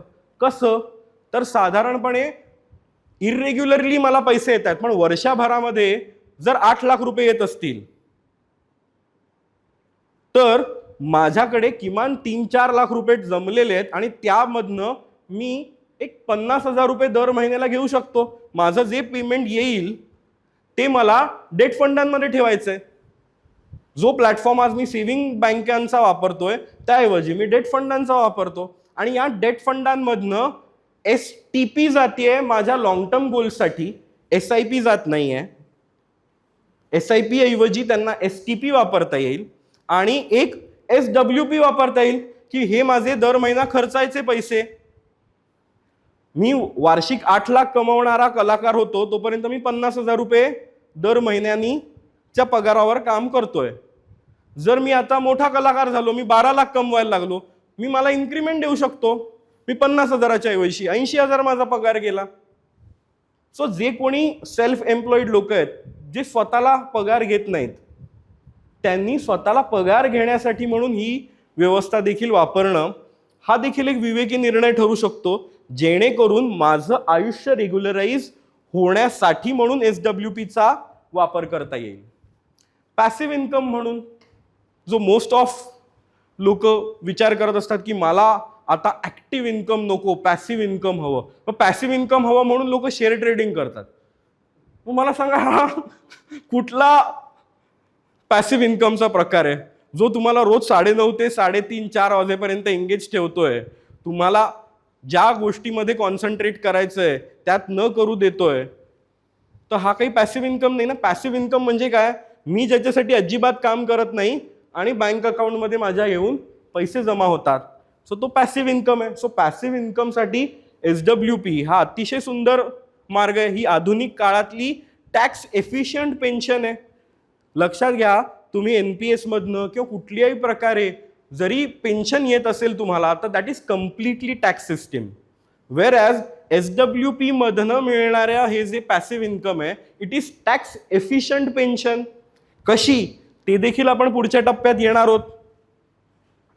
देणग्या देण्यासाठी अनेकांचं असतं की ह्या काही FD ठेवल्यात, या FDचं जे व्याज येतं ते मी काही सामाजिक संस्थांना देतो. तशाच प्रकारे आताच्या काळात आपण आपल्या पोर्टफोलिओचा एक भाग ठेवू शकतो की हा माझ्या पोर्टफोलिओतला 50 लाखाचा जो भाग आहे हा देणग्या देण्यासाठी आहे, की दर 6 महिन्यांनी एकदा किंवा वर्षातनं एकदा किंवा दर महिन्याला मला कुठली सामाजिक संस्था चांगली वाटते त्याला मला 20-25 हजार देणगी द्यायची आहे, तर त्यासाठी म्हणून वापरता येऊ शकतो हा पोर्टफोलिओ. हा आम्हाला मुद्दा देखील सुचला ह्या कारणाने, तर जरा गोष्ट थोडीशी भावनिक आहे, पण एक केस स्टडी म्हणून मी तुम्हाला सांगतो. आमचे फार अतिशय क्लोज असे चांगले क्लायंट आहेत, त्यांच्या मुलाच्या लग्नासाठी सगळ्यासाठी म्हणून ते इन्व्हेस्टमेंट्स वगैरे पण करत होते. त्यांच्या रिटायरमेंट फंड्सचं इन्व्हेस्टमेंट्स पण आम्ही करून दिलेलं. त्यांचा मुलगा अतिशय टॅलेंटेड, पंतप्रधानांकडनं त्याला स्कॉलरशिप मिळत होती, रिसर्च करत होता तो. अचानक हार्ट अटॅक येऊन त्यांचा 28 वर्षाचा मुलगा वारला, एकुलता एक मुलगा. आता त्यांनी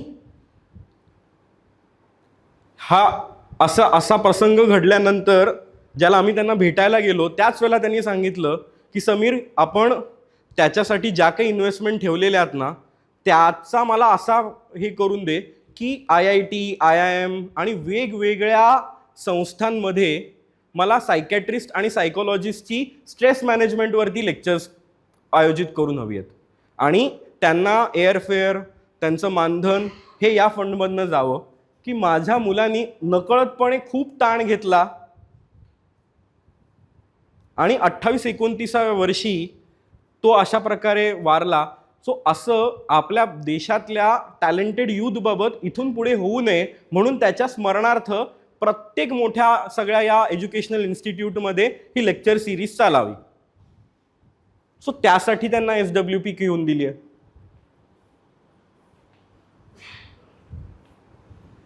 निवृत्ती नियोजन म्हणून की जे सगळ्यांना मोस्ट ऑफ लोक विचार करत असतात की मला एक निवृत्तीनंतर पेन्शन हवी आहे म्हणून. का वापर करू नये हा अतिशय महत्त्वाचा मुद्दा आहे. कारण की आता मोस्ट ऑफ हे जे माझे यूट्यूबवरती जे मी म्हणालो पॉडकास्ट वगैरे फेमस झाले, 2-2.5 लाख व्ह्यू आले त्या SWPच्या याला, त्याच्यात जास्तीत जास्त तरुणांचा वाटा आहे आणि त्यांनी त्याच्यात कमेंट करून ठेवलेल्या की मग ते कसं मिळू शकतं. मग रेग्युलर इन्कम वगैरेची आवड मोस्ट ऑफ आता तरुणांना लागायला लागली. म्हटलं ही गोष्ट घातक आहे. याबद्दल आपण सांगायला हवं की जस्ट बिकॉज माझ्याकडे ॲन्सिस्ट्रल वेल्थ आहे किंवा जे पैसे आहेत त्याचा SWP म्हणून वापर करून मी काही करणार नाही. मी ती SWP घेत जाईल, त्याच्याने तुमचं एका बाजूने आयुष्य गंजत जाईल. सो त्या SWPचा वापर करण्यासाठी तारतम्य बाळगणं हे गरजेचं आहे. सो ह्यामध्ये मी अजून एक माझी मैत्रीणच आहे आणि क्लायंट पण आहे, तिचं आम्ही एक नियोजन असं करून दिलेलं की अतिशय टॅलेंटेड मुलगी IT इंजिनियर झाल्या तिने SIPs वगैरे आमच्याबरोबर सुरू केल्या आणि पुढे तिचं लग्न झालं. तिचा एक 60-65 लाखाचा पोर्टफोलिओ 29-30व्या वर्षापर्यंत जमला होता. आता तिला जसं बाळ झालं तिने एक निर्णय घेतला की मला पूर्ण 5 वर्ष ब्रेक घ्यायचा आहे. पण या मधल्या प्रवासात हे जो मी 60-65 लाखाचा पोर्टफोलिओ आहे त्याच्यातनं मला SWP हव्यात. सो दॅट मी पूर्णपणे आता नवऱ्यावरती डिपेंडंट आहे असं देखील मला नको आहे. मी आत्तापर्यंत कमवलेल्या पैशातनं मला एक दर महिन्याला एक रक्कम आली पाहिजे. मग पुन्हा आम्ही त्या गणिताचं व्हायोलेशन केलं. 0.5% ऐवजी तिला 65 लाखाच्या पोर्टफोलिओमध्ये 40,000ची SWP सुरू करून दिली.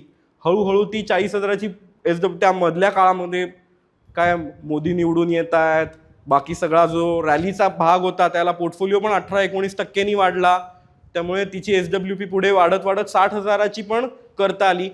तर गेल्या 6 महिन्यापूर्वी तिने पुन्हा नोकरी सुरू केली आहे आणि आता पुन्हा तिच्या 80,000च्या SIPs सुरू झाल्यात आणि SWP तिने थांबवली आहे. आणि हे सगळं करून देखील मधला जो 65 लाखाचा पोर्टफोलिओ होता तो पुन्हा SIP कडे वळत असताना तिचा 55 लाखाचाच होता. म्हणजे पोर्टफोलिओमध्ये फक्त 10 लाखांनी खालती जावं लागलं तिला. बट 5 वर्षाचा काळ एक रेग्युलर इन्कम मिळून. सो अनेकांना वाटत असतं की मला काहीतरी माझं पॅशनसाठी जगायचं आहे, मला करिअरमधनं 4-5 वर्ष ब्रेक घ्यायचा आहे, त्यासाठी म्हणून SWP वापरणं हे चांगलं माध्यम आहे. पण मी काहीतरी रिचार्ज करीन, रील बघत बसीन SWPनी, तर मात्र हे तुमच्या आयुष्यासाठी घातक आहे. सो अतिरेकी वापर टाळावा की पोर्टफोलिओ काय वेगाने माझा भरला जातोय आणि काय वेगाने रिकामा होतोय ह्याचं तारतम्य जरी मी सोडलं तरी हे अतिशय घातक ठरू शकतं. आणि सगळ्यात महत्त्वाचा मुद्दा, आर्थिक सल्लागाराच्या सल्ल्याशिवाय करू नये. कारण ह्या सगळ्या म्हणजे काय माहिती का, आता असं झालं की जशी औषधं असतात ना, तर डॉक्टर साहेब बसले तिकडे, कुठलीही औषधं सरळ आपल्याला मिळू शकत नाहीत. त्यात काही लिहिलेलं असतं की तुम्हाला वैद्यकीय सल्ल्याशिवाय किंवा प्रिस्क्रिप्शन शिवाय मिळू शकत नाहीत. दुर्दैवाने फायनान्शियल प्रॉडक्ट मात्र सगळी आपल्याकडे ऑनलाईन सगळ्या ह्याच्यानी सगळी उपलब्ध आहेत. सो त्याच्यासाठी काही सल्ला लागत नाही, कोणाचं प्रिस्क्रिप्शन लागत नाही. सो त्यामुळे ज्याला जे वाटतं तो घेतो, त्याच्यामध्ये भरपूर मोठ्या मोठ्या आर्थिक चुका करतो, त्यातनं शिकतो आणि मग हळूहळू कळतो. पण काय होतं या मार्गामध्ये, तुम्ही मोस्ट ऑफ मला किंवा मोस्ट ऑफ कुठल्याही आर्थिक सल्लागाराला विचारा, त्यांच्याकडे येणाऱ्या लोकांचं प्रमाण हे 50 नंतरच्याच लोकांचं जास्त आहे. का? 50 पर्यंत सगळी ही मंडळी आहेत ना, सगळी स्वतः चुका करत राहतात. 50 ओलांडल्यावरती लक्षात येतं आता माझ्याकडे रिटायरमेंट जवळ यायला लागली. आता माझ्याकडे अजून माझ्या डोक्याने मी जे काही आर्थिक निर्णय घेत राहीन त्याच्यातनं आता चुका मला पेलवता येणार नाहीत. Now let me find a good consultant. आता मी आर्थिक सल्लागाराचा सल्ला घेतो आणि मग करतो. पण हीच गोष्ट जरा थोडी अजून लवकर केली गेली असती तर तुम्हाला अधिक चांगला आर्थिक नियोजन घडलं असतं. सो त्यामुळे मी अनेकांना सांगतो आर्थिक सल्लागार कसा निवडावा. मी म्हणतो जावई कसा निवडता.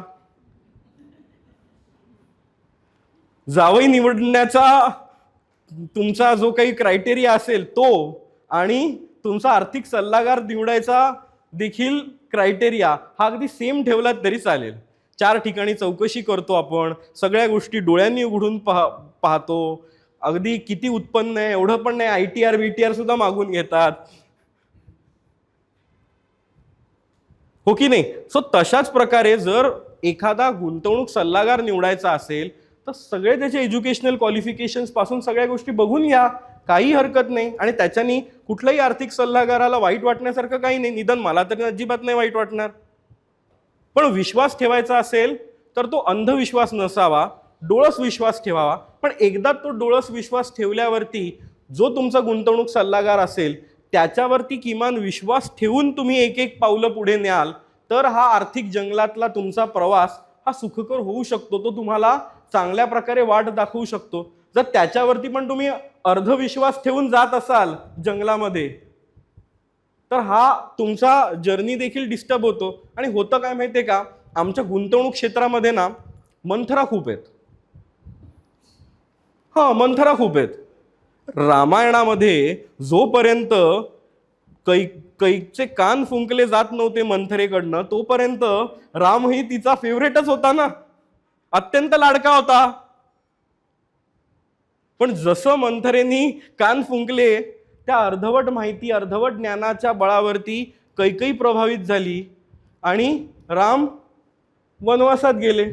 तसं आपल्या पोर्टफोलिओला वनवासात पाठवू नका. सो म्हणून जो तुम्हाला आर्थिक सल्लागार वाटतोय त्याची नीट तुम्ही तपासणी करा. तुम्हाला योग्य वाटतोय की नाही, एथिकल आहे की नाही, तुम्हाला सगळे सल्ले जे मिळत आहेत ते फक्त त्याच्या बेनिफिटसाठी मिळत आहेत की तुमच्या बेनिफिटसाठी पण सल्ले मिळणं चालू आहे. तो सगळ्यात महत्त्वाचं म्हणजे आर्थिकदृष्ट्या स्थिर आहे का. अनेकांचा आर्थिक सल्लागारच अशा परिस्थितीत असतो की तुमचं आर्थिक नियोजन नीट केलं गेलं तर त्याचं आर्थिक नियोजन नीट होणार आहे. असा जर आर्थिक सल्लागार असेल आपला तर पुन्हा ती नीट तपासून बघण्याची गरज आहे. सो या सगळ्या गोष्टीचा नीट विवेकाने विचार करून गुंतवणुकांचा एक चांगला सल्लागार ठरवून जर आपण SWP घेत असू तर SWP ही गोष्ट हे असं औषध आहे की जे डायरेक्ट घेऊ नये, ते वैद्यकीय सल्ल्याने घ्यावं. सो अत्यंत महत्त्वाचा मुद्दा अनेकांना ज्यामध्ये क्युरिओसिटी असेल की SWP आणि टॅक्सेशन हा काय बरं प्रकार कसा होऊ शकतो. तर जसं इक्विटी फंडांना 12.5% long term capital gain tax आहे. सो तो वापरण्यासाठी आपण थेट इक्विटीमधनं SWP घेतच नाही. म्हणजे शॉर्ट टर्म मध्ये रिडम्शन होईल का, 20% टॅक्स पहिलाच इक्विटीवरती लागेल का, नाही लागणार. तुम्ही जे 20% डेटमध्ये ठेवलेत त्या डेटमधनं ज्या वेळेला पोर्टफोलिओमधनं आपण पैसे काढतोय त्याला दिसणार काय आहे, तुमचं कॅपिटलच काढून घेतलं जातंय. सो तो काही रिटर्न ऑन इन्व्हेस्टमेंट जनरेट करून 5-6% काही मोठा होणार नाही. म्हणजे तुम्ही ज्या कुठल्या टॅक्स लॅबमध्ये जरी असलात तरी त्यावरनं होणारा जो डेट फंडांवरचा प्रॉफिट आहे तो अत्यंत नाममात्र दिसणार आहे. सो त्यामुळे SWP ही अतिशय टॅक्स एफिशियंट होत जाते. पुढे 2-3 वर्षातनं एकदा दोनदा आपण जसं इक्विटीमधनं रिडम्शन करणार आहोत, व्हॅल्युएशन्स त्याच्या व्यवस्थित पाहून त्यावेळेला तुम्हाला 12.5% टॅक्स त्याच्यावरती त्या वर्षी लागेल. त्याचं सुद्धा 1,20,000चं एक्झम्पशन आहे, ते एक्झम्पशन मिळेल. पण या सगळ्या मधला एक अतिशय महत्त्वाचा मुद्दा जो आपण मिस करतो आणि वेल्थ मॅनेजमेंटची संधी चुकते ती म्हणजे डेट फंड्स आणि टॅक्सेशन. बघा, अतिशय महत्त्वाचा मुद्दा आहे आणि पार्लेकरांसाठी तर खूप जास्त महत्त्वाचं आहे. कारण का तर मी बरेच जणांचे असे ना 4-4, 5-5 कोटीचे FDचे गुंतवणुका बघितल्यात की 5 कोटी 8 कोटी असे FD करून ठेवलेले आहेत.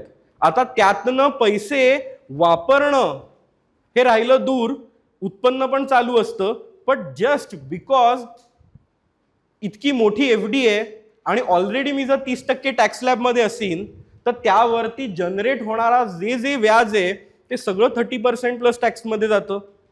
हे अनेकांचं फक्त FD केलंय म्हणून 10-10 लाखाचा टॅक्स देखील भरायला येतोय. पण ह्याबद्दल आपण सजग नाही आहोत. मी अशा अनेकांना फक्त त्यांच्या FDंना गव्हर्नमेंट सिक्युरिटीजमधल्या डेट फंडामध्ये ट्रान्सफर करून 7-7, 8-8 लाख रुपयाचा दरवर्षाचा टॅक्स कमी झालाय. कारण का आता अनेकांच्या या FD या असतात काय तर ही ॲन्सिस्ट्रल वेल्थ आहे जी मी पण नाही वापरली, मे बी माझी पुढची पिढी पण नाही वापरणार. ते FD फक्त आजोबांकडनं मुलाकडे, मुलाकडनं नातवाकडे ट्रान्सफर होतात. मग टॅक्स कशाला देता इतक्या मोठ्या प्रमाणात?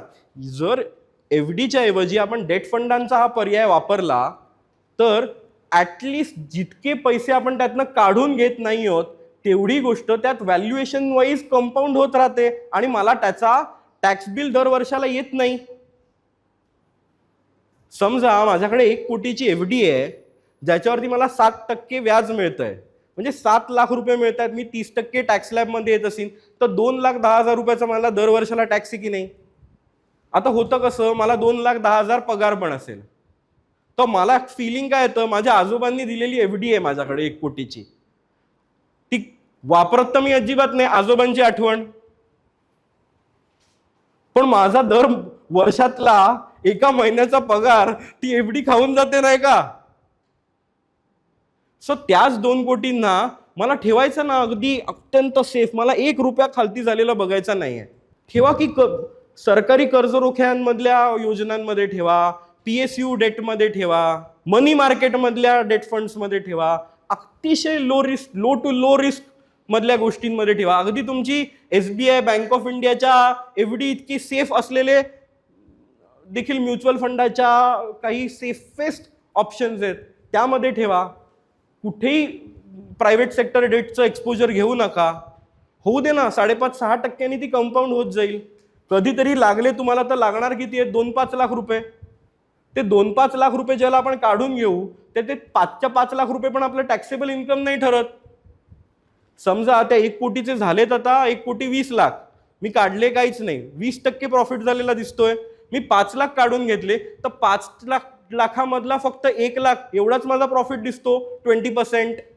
आणि तो 20% वरती हा जो 1 लाख आहे तो फक्त मला टॅक्स लायबिलिटीमध्ये येईल. जेव्हा केव्हा मी आजोबांची आठवण म्हणून 5-1 लाख रुपये काढीन त्यावेळेला मला एक 30,000चा फक्त टॅक्स लागेल. पण गेल्या 3-4 वर्षात मला आजोबांची आठवण सांभाळण्यासाठी 1 रुपये टॅक्स भरावा लागला नाही. अशा प्रकारे टॅक्स एफिशियंट इन्व्हेस्टमेंट्स करणं हे येत्या काळामधलं महत्त्वाचं गणित आहे. अन्यथा ह्या फक्त आपण FD मध्येच गोष्टी सांभाळत असू आणि 4-4, 5-5 लाखाचा टॅक्स लायबिलिटी, म्हणजे बरेच जण जे म्हणत असतात ना, अहो काय सांगू तुम्हाला, एवढा टॅक्स भरतो आम्ही, एवढा टॅक्स भरतो, त्यांना मला परत ते आपकी टूथपेस्ट में नमक आहे लक्षात आहे ना, तसं परत मला प्रश्न पडतो, क्या आपके पास FD कितनी है? सो तुमच्या ऍक्च्युअल डायरेक्ट इन्कम मधनं येणारी टॅक्सेबिलिटी किती आहे आणि जस्ट तुम्ही FD सांभाळताय म्हणून येणारी टॅक्सेबिलिटी किती आहे हे देखील तपासून घेणं महत्वाचं आहे. तसंच सामंत साहेब, बरोबर ना, सामंत सर ना, सामंत सर. सो त्यांनी अजून एक मला जस्ट कार्यक्रम सुरू होण्याच्या आधी एक प्रश्न विचारला होता. PMS किंवा PMS पोर्टफोलिओज ह्याच्यामधनं होतं काय, खूप मोठ्या प्रमाणामध्ये आता ज्याला long term capital gain tax हा प्रकार नव्हता त्यावेळेला, आपण ज्या काळात होतो ज्या वेळेला शेअर बाजारात गुंतवणुका म्हणजे दीर्घ मुदतीत कुठलाही टॅक्स नाही, हा काळ अनेकांनी बघितला असेल. त्या काळामध्ये PMS हा ऑप्शन अतिशय चांगला होता. पण आता होतंय काय, because of long term capital gain tax, त्या PMS पोर्टफोलिओमध्ये होणारा प्रत्येक जो बदल आहे त्या प्रत्येक बदलासाठी, म्हणजे HDFC विकले आणि ICICI घेतले, तुम्ही 1 रुपया तरी खर्च करण्यासाठी वापरलात का, नाही. पण त्याच्यावरती जो काही तुम्हाला शॉर्ट टर्म गेन किंवा लॉंग टर्म कॅपिटल गेन होता त्याचं टॅक्सेबिलिटी तुम्हाला येत जाते. म्हणजे PMS मध्ये एखाद्याने 1 कोटी सांभाळलेत तर त्या 1 कोटीवरती समजा दिसताना तुम्हाला दिसतोय 20% मला प्रॉफिट झाला, पण 20% प्रॉफिट म्हणजे 20 लाख, पण 2 लाख जर मला टॅक्स लायबिलिटी आली असेल तर ती टॅक्स लायबिलिटी वजा करून पोस्ट टॅक्स रिटर्न्स काय आहेत PMS चे हे पाहणं हे देखील महत्वाचं आहे. आपण फक्त रिटर्नचा एकच आकडा बघत असू तर ते बरोबर नाही. मग ह्यावरती उपाय काय, तर AIF मध्ये आपण जर जात असू तर त्याच्यामधला जो टॅक्सेशन आहे ते आपल्याला टाळता येऊ शकतं. किंवा इतके जास्त एक्सपेन्स रेशो द्यायची मला काहीच गरज नाही, मी फक्त म्युच्युअल फंडाच्या योजनांमध्ये जरी छान नियोजन सांभाळत असीन तरी कमीत कमी एक्सपेन्स रेशोज मध्ये आणि त्यामधला जो काय ॲक्सिस बँक विकून HDFC विकून ICICI घेतला जातोय फंड मॅनेजरकडनं, त्याची टॅक्सेबिलिटीचं जे बिल आहे ते माझ्याकडे पास ऑन होत नाही. So post tax returns wise mutual fund is more and more attractive. So हे गणित जर आपण समजून घेतलं तर फार महत्वाचं आहे. पण होतं काय माहितीये का, अनेकांना ना गुंतवणुका अतिशय रंजक कराव्याशा वाटतात. माझं म्हणणे आयुष्य रंजक करावं माणसाने, चित्रपट बघावे, वेब सिरीज बघाव्या, काहीतरी ट्रेकिंगला जावं, अजून वेगवेगळ्या सफारी कराव्या, जंगलात जाऊन वाघ बघावे, ह्यात रंजकता आहे. तुमच्या पोर्टफोलिओला रंजकता का देताय? बिझनेसेस हे सगळ्यात जास्त स्टेबल आणि सगळ्यात जास्त प्रॉफिटेबल कोणते असतात माहितीये? जे सगळ्यात जास्त बोरिंग आहेत.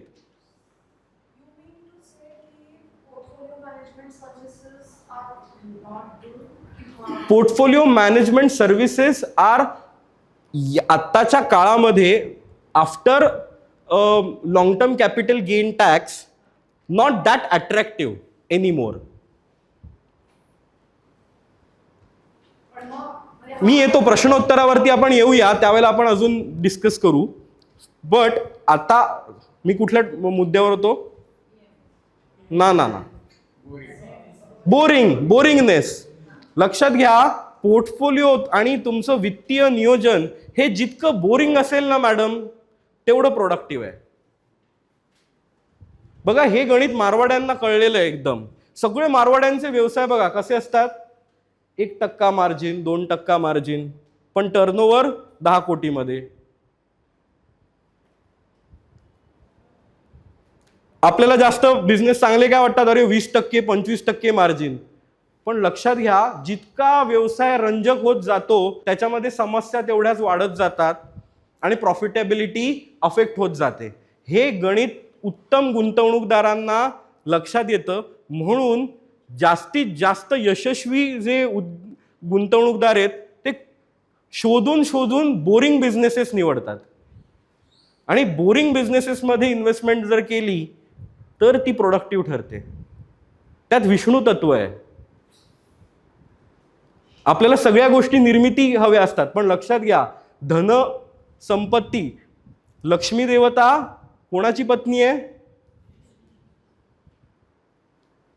संपत्ती निर्माण करायची असेल तर विष्णू तत्व असणं फार गरजेचं आहे. आणि ते विष्णू तत्व ना बोरिंग काम, रिपीटेटेड काम, रोज उठून करत राहणं हे विष्णू तत्व शिकवतं. सो आपलं जे कर्म आहे त्याला काहीतरी रंजक करणं, ह्या आपल्या मनाला ट्रेन करणं गरजेचं आहे. आणि तेच व्यावसायिक यशस्वी होतात, तेच नोकरदार यशस्वी होतात की जे रिपिटेटिव्हनेसनी एखादं बोरिंग काम पण दीर्घ मुदतीत 20-20, 25-25 वर्ष करत राहू शकतात. त्यांच्यावरती ती विष्णू शक्ती प्रसन्न होते आणि मोठ्या प्रमाणात संपत्ती निर्माण होत असते. असेच मोठे मोठे, मला सांगा स्टील बिझनेस करणं काय त्याच्यामध्ये सांगा इंटरेस्टिंग आहे? आपल्याला कुठले रंजक व्यवसाय आवडतात?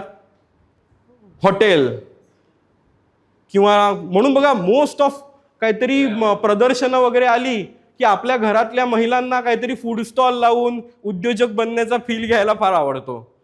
मग काहीतरी तिथे पाव पॅटीस आणि वडे विकून कसे मी पैसे मिळवले, छान आहे, त्याच्यातनं आपल्याला एक आनंद मिळत असेल तर त्याला मला क्रिटिसाइज करायचं नाहीये. पण जर बिझनेस म्हणून जर या सगळ्याकडे जायचं असेल तर लक्षात घ्या, बोरिंग बिझनेसेस करणं हे महत्वाचं असतं.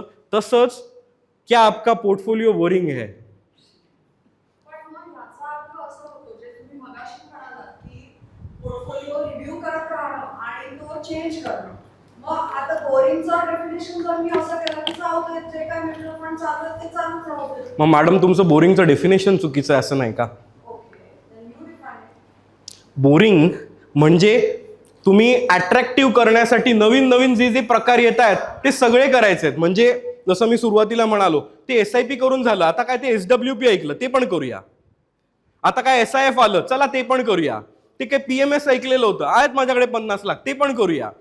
हे जे रंजकता निर्माण करणं आहे दॅट इज, तुम्ही आनंद हे इन्व्हेस्टमेंट करण्याच्या मार्गातनं निवडता. म्हणून तुम्ही बघाल म्युच्युअल फंडाच्या देखील कंपन्या नवीन नवीन फंड आणत असतात आणि नवीन नवीन कन्सेप्ट आणत असतात. म्हणजे हा काय आता अमुक अमुक अशा परिस्थितीतच इन्व्हेस्ट करणार फंड, हा असाच करणार, हा तसंच करणार, हा काय ऑपॉर्च्युनिटी फंड, हा अजून काहीतरी. तुम्हाला रंजकता आणून दाखवली जाते, त्या रंजकतेला भुलून गुंतवणुका आपण करत जातो आणि त्यामुळे अनेकांच्या पोर्टफोलिओचा असा आकडा ना असा वाढत जातो की 2, 3, 4 पानांचे पोर्टफोलिओ, 5-5 पानांचे पोर्टफोलिओ आमच्याकडे रिव्ह्यूला येतात. लक्षात घ्या, तुमच्या पोर्टफोलिओची साईज आकड्याने 5 कोटी असो नाही तर 50 कोटी असो, ती एका पेपरमध्ये मावली पाहिजे. जर त्याला A4 साईजचं दुसरा पेज लागत असेल तर तुमचा पोर्टफोलिओ चांगल्या गुंतवणूक सल्लागाराकडनं परत एकदा रिव्ह्यू करून घेणं गरजेचं आहे. अन्यथा होतं काय माहितीये का, मी हा पण का म्हणालो मुद्दा, 4 प्रकारचे मल्टी कॅप फंड घेऊन ठेवलेत. कोणी TCS ला अवॉइड करत नाही, कारण का तर त्या प्रत्येक मल्टी कॅप फंडचा जो पोर्टफोलिओ मॅनेजर आहे त्याच्यासाठी त्याचा पोर्टफोलिओ हाच पूर्ण पोर्टफोलिओ आहे. त्याला नाही माहिती ना की गुंतवणूकदारांनी त्याच्यासारखे अजून 4 पोर्टफोलिओ घेऊन ठेवलेत, 4 multi cap fund, 4 large and mid cap fund, 80%, 90% overlapping.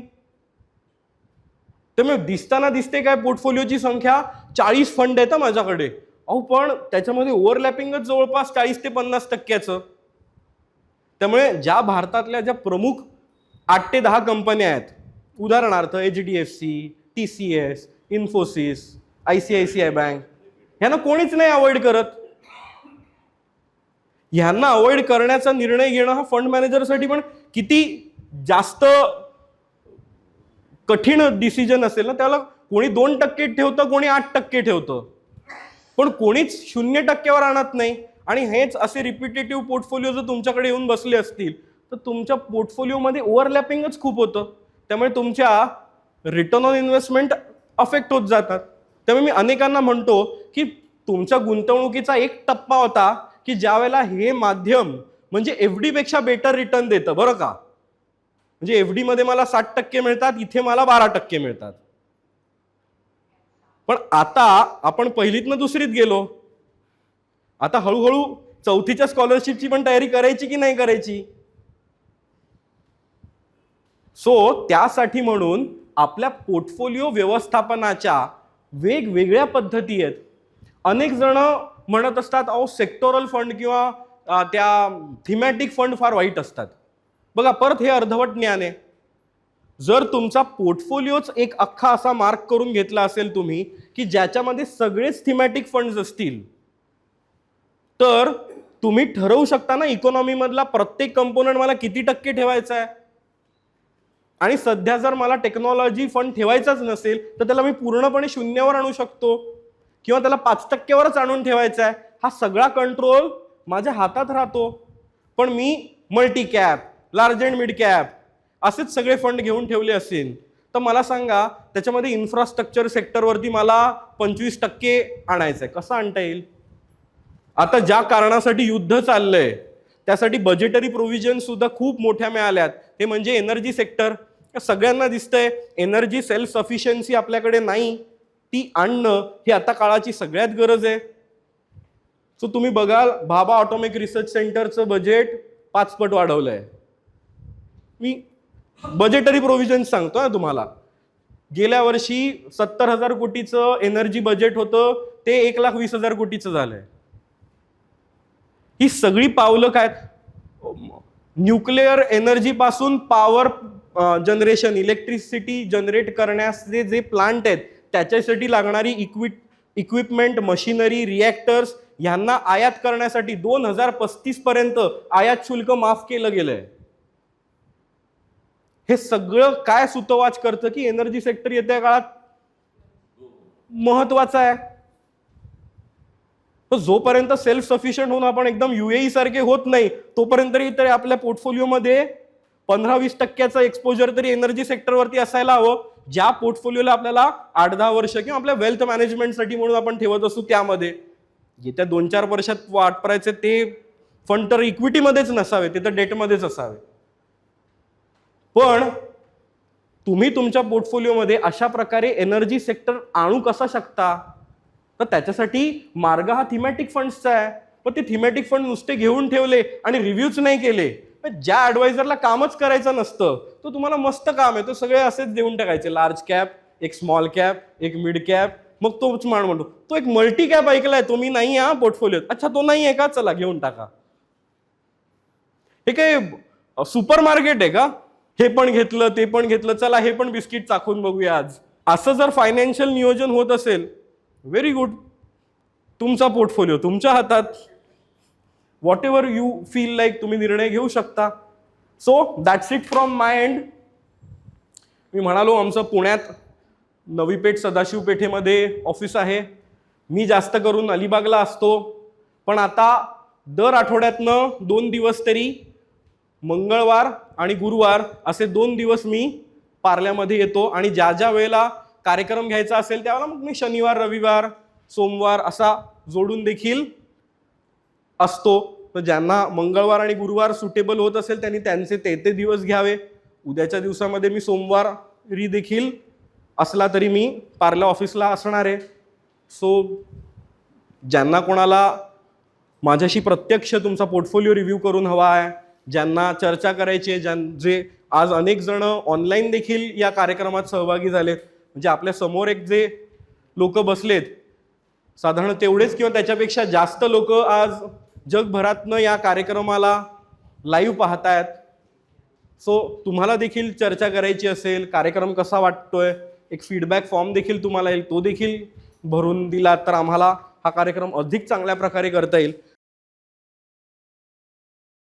Mutual fund investments are subject to market risks. Read all scheme-related documents carefully. Investors are requested to review the prospectus carefully and obtain expert professional advice with regard to specific legal, tax, and financial implications of the investment or participation in the scheme before investments.